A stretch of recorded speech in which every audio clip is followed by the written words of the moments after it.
আগামী 24 ঘন্টায় সারা দেশে দিনের তাপমাত্রা কমে শীত বাড়তে পারে বলে আভাস দিয়েছে আবহাওয়া অধিদপ্তর। সেই সঙ্গে শেষ রাত থেকে সকাল পর্যন্ত সারা দেশের কোথাও কোথাও হালকা থেকে মাঝারি ধরনের কুয়াশা পড়তে পারে। আবহাওয়া অফিস জানায়, আজ 18 জানুয়ারি শনিবার সারা দেশে দিন ও রাতের তাপমাত্রা প্রায় অপরিবর্তিত থাকার সম্ভাবনা থাকলেও পরদিন রবিবার সারা দেশে রাতের তাপমাত্রা সামান্য কমতে পারে এবং দিনের 1 থেকে 2 ডিগ্রি সেলসিয়াস পর্যন্ত কমতে পারে তাপমাত্রা। বর্ধিত 5 দিনের আবহাওয়ার সামান্য পরিবর্তন হতে পারে।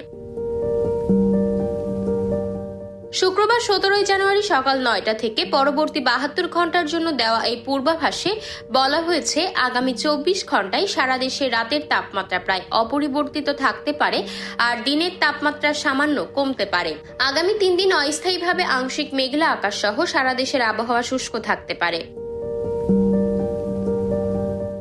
এদিকে একদিনের ব্যবধানে তাপমাত্রা বেড়েছে হিমালয়ের পাদদেশে অবস্থিত দেশের সর্বোত্তরের জেলা পঞ্চগড়ে। হিমশীতল বাতাস অব্যাহত রয়েছে, বেড়েছে শীতের প্রকোপ।